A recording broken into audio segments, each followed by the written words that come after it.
দেখতে পাচ্ছেন এই যে সীমানা, এই সীমানা ঘেঁষে আমি চাইছি গাছ লাগাবো। বিভিন্ন কি গাছ লাগালে সব থেকে ভালো হবে এটা যদি কেউ বলতে পারে খুব উপকার হয়। কিন্তু বর্ষার সময় এখানে জল জমে যায়। এই যে এরিয়াটা দেখতে পাচ্ছেন, এই এরিয়াটা জল জমে যায়। তো এমন গাছ লাগাতে হবে যেটা বর্ষাতে মরে না, মানে জলে মরবে না। এরকমভাবে আমার কাছে মোটামুটিভাবে 150 ফুট পাড় আছে, 150 থেকে পুরো 200 ফুট পাড় আছে। তো অতএব 200 ফুট যদি পাড় হয়, 200 ফুট পাড়ে কী গাছ লাগানো যাবে? আমি চারদিকে লাগাতে আছি, একদিকে 200 আছে আর একদিকে 150 আছে।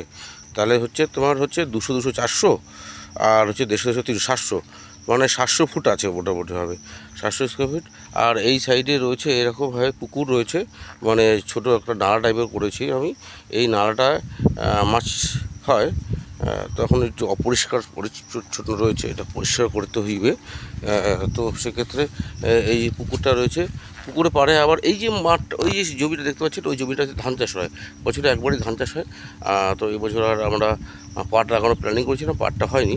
তো আপাতত এই পুকুরটার মাঝখানে এইটা রয়েছে। তো এরকমভাবে পাটটা চলছে। আর এই যে এইসব পাটটা রয়েছে, এইসব পাটে কী গাছ লাগানো যেতে পারে যেটা আগামী 5-7 বছরের মধ্যে আমাকে ভালো রিটার্ন দিতে পারবে। তো এটা যদি আপনারা কেউ বলতে পারেন খুব উপকার হয়। এই পাড়ে আমি পুকুরে পাড়ে গাছ লাগাতে চাইছি, কী গাছ লাগালে ভালো হয় একটু সাজেশন দেন আপনারা, তাহলে খুব উপকার হয়।